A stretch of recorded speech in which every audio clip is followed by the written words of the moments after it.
Lagay natin to. Ay, ito. Sagittarius. Ito po ang ganap sa inyo sa kalahating buwan ng September. Ito ay sa September 1 hanggang September 15.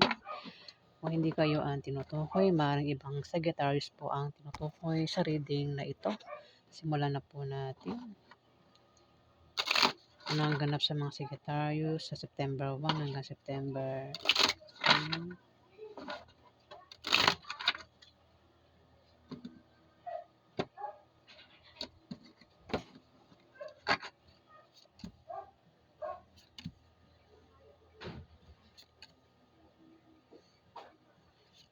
May taong galit dito, Sagittarius. Pwede isang Capricorn, Virgo, Taurus. Dalawa ito, dalawang galit, naninibugo sa galit. Sagittarius. Pwedeng ang dahilan ng galit ay selos. Kung hindi naman, meron pa ibang dahilan kung bakit galit ang taong ito. Maaaring mag-away ang dalawang ito sa kalahating buwan ng September. Pwedeng ang isa sa kanilang dalawa ay nagsiselos, pero pwedeng mag-asawa ito. Maaaring ito ay mag-ina, magkapatid. Pwede rin baka naman ikaw, Sagittarius. Baka isa dito ay asawa mo at ang isa ay third party. Kaya dito may nagsiselos, galit. Pwede ikaw yung galit, nagsiselos, o isa man dito sa dalawang ito nagsiselos. Pwede magkaroon nga ng away sa inyo, ng karelasyon mo. Ayan, ingat ka lang kasi yung taong galit dito ay maring siraan ka kung hindi ikaw yan, Sagittarius. Pero kung ikaw yan, ayan, maring gawan mo ng hindi maganda yung taong kinaiinisan mo dito, Sagittarius. May taong, ayan, mukhang magkakaproblema ka nga, Sagittarius, sa kalahating buwan ng September at apektado ka sa problemang yan na pagdadaanan mo. Mukhang may hirapan ka, no? Pwede kayo magka-problema sa pera, problema sa pag-ibig at maaaring sa pamilya nyo. Maaari din magka-problema ka sa bahay nyo, Sagittarius. Pangkalahatang problema, pwedeng gastusin din araw-araw ang problemahin mo. Ayan, at maaaring baba ang iyong moral at kailangan mo rito ng suporta. Pero, swerte ang kapalit ng kahirapan eh. Kumbaga kung magka-problema ka man, sa kalahating buwan ng September, may taong tutulong sa'yo dito, Sagittarius. Ayan, pwedeng tulungan ka sa pinoproblema mo, Sagittarius. Maaari ka rin daw magkaroon ng problema sa trabaho mo o sa negosyo nyo. Pero may tutulong sa'yo dyan ng mga bagong kaibigan na makikilala mo, Sagittarius. Mukhang magkakaroon sa inyo ng away, ng karelasyon mo. Mukhang kasama mo yan sa negosyo mo o sa trabaho mo. At posible daw kayong maghiwalay. Maaaring yung kasama mo sa negosyo mo o kasama mo sa trabaho mo ay mismong asawa mo, Sagittarius. O mismong girlfriend mo, boyfriend mo. Pwede rin baka member ng pamilya mo ito, makaaway mo. Hindi kayo magkasundo niyan sa kalahating buwan ng September. Pwedeng machismis din kayo. Kung machismis kayo, huwag niyo raw pansinin ang chismis. Ngayon, sabi ng card na para magkasundo kayo, kilalanin niyo daw ang isa't isa, Sagittarius. Ayan. Mukhang magkakaproblema kayo sa pera. Ayan. Pero malulutas din naman yung problema sa pera, Sagittarius. Pwedeng ang problemahin nyo ay gastusin araw-araw. Kung may anak kayo, gastusin sa mga anak, Sagittarius. Kung hindi naman, pwedeng ibang dahilan na patungkol sa pera ang pwedeng problemahin nyo dito, Sagittarius. Pwedeng utang, o kung naman yan, na patungkol nga daw sa pera ang problema. At posible daw kayong magkahiwalay ng taong ito na mga kaaway mo, Sagittarius. Ngayon, para hindi kayo magkahiwalay, ingatan mo ang paghawak ng relasyon mo, Sagittarius. Ayan. So, yan ang ganap sa inyo. Alamin pa natin. Ano pa ganap kay Sagittarius sa September 1 hanggang September 15.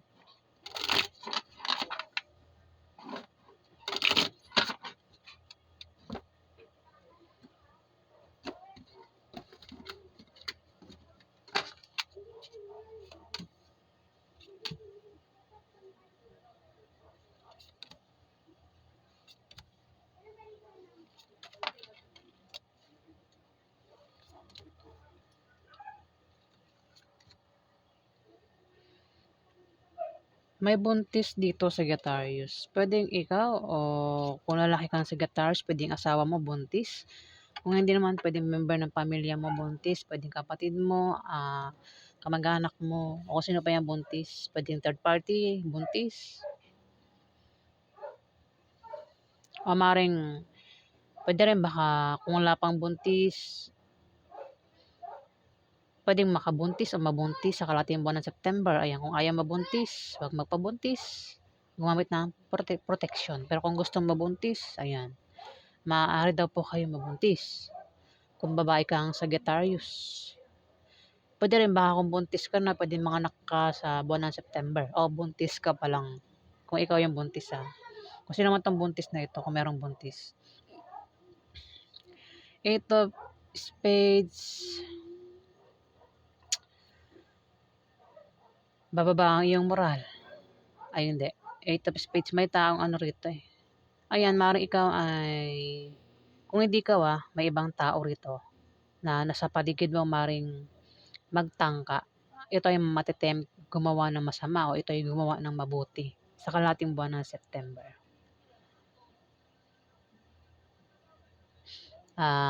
Maaari din na ma-stress ang taong ito.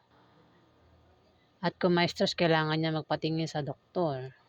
Kung lumalabas naman daw ang taong ito, ayan, mag-ingat sa paglabas-labas niya sa gabi para hindi siya, para walang mangyari masama sa kanya, no? Yun.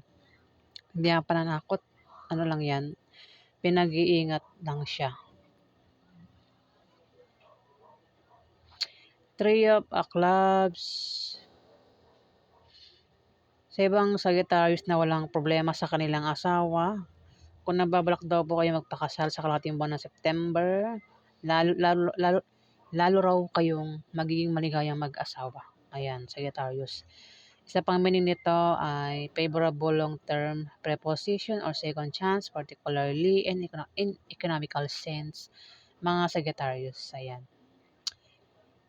7 of Clubs, meron ka raw kasama sa trabaho mo o sa negosyo mo.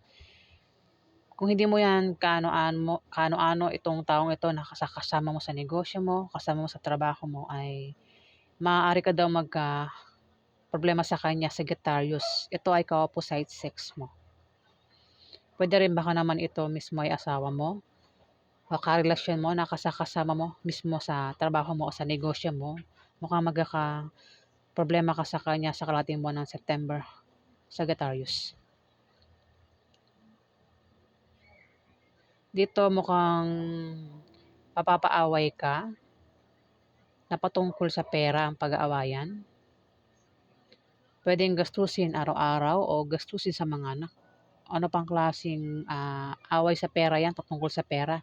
Pero malulutas din naman ang away sa pera, Sagittarius. Ayan, kasi may taong galit dito eh. Naninibugbo sa galit. Ingat ka sa taong yan kung hindi ikaw yan, Sagittarius.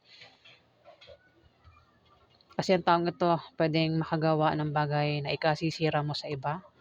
O ito'y gumawa ng hindi maganda. Gumawa ng masama sa'yo. Pero kung ikaw yan, ayan. Wag na lang pansinin yung ano, no? Yung away. Kasi tumapat yung 5 of Diamond sa 5 of Hearts eh. Parang babae na buntis ang galit dito. Ayan, Sagittarius. Pwedeng ikaw o kung sino man yung buntis. Buntis eh. Naninibago sa galit. Pwedeng ito yung nagseselo, Sagittarius. Ayan. Ako naman dahilan ng galit niya. Kung wala naman daw buntis, walang mabubuntis, walang buntis, walang mga anak. Ayan. Kung meron daw kayo pinaghihirapan dyan, tinatrabaho, pwedeng proyekto o ginagawa, binubuo. Maganda raw po ang ibubunga niyan sa kalating buwan ng September, Sagittarius. Ayan. So, yan ang ganap sa inyo, Sagittarius. Alamin natin yung outcome. Ano po yung outcome sa mga Sagittarius sa September 1 hanggang September 15.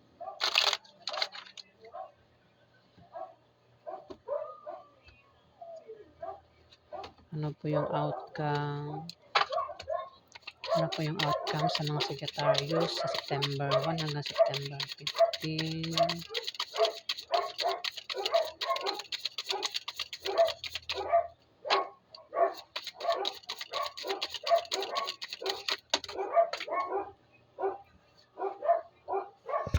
Oops. Wait lang.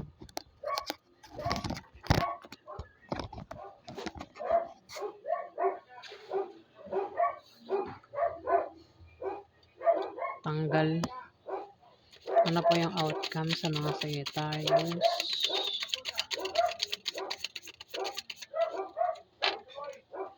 Outcome po sa mga Sagittarius.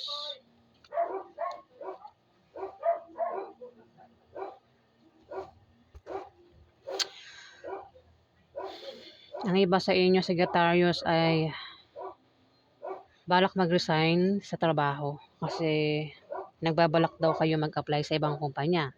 Pero sinasabi ng card na wag daw kayong basta mag-resign hanggat hindi kayo natatanggap sa ina-applyan yung bagong trabaho. At ang iba naman sa inyo ay wala talagang trabaho at nagbabalak mag-apply. Ayan. At sa inyong pag-apply, pag-travel, may makikilala daw po kayo na pwede nyo maging karelasyon o pwede ito ay maging third party kung kayo ay may asawa na. At may tao rito ang papayuhan. Yung nga lang yung papayuhan dito, pwede ikaw yung payuhan o ikaw yung magpapayo dito. Meron kang papayuhan, Sagittarius. At yung papayuhan nga dito ay matigas ang ulo, hindi nakikinig ito, kumbaga sarili niya lang ang pinapakinggan niya, meron siyang maling paniniwala na salungat sa direksyon ng tagumpay, Sagittarius. Maaari din na may attitude ang taong ito, dahil din sa style ng pamumuhay niya, kaya hindi ito makaangat sa buhay, Sagittarius, itong papayuhan dito. Kung susundin man niya yung payo sa kanya, maaaring hindi niya rin sundin yung payo. Ayan. 9 of Hearts, kung meron ka raw kahilingan at pangarap sa buhay, yan daw po ay magkakatotoo sa kalating buwan ng September, Sagittarius. Ayan, yan po yung outcome. Kung nagustuhan nyo po ang aking reading, huwag kalimutan mag-like at mag-subscribe. At sa mga subscriber po, maraming salamat po.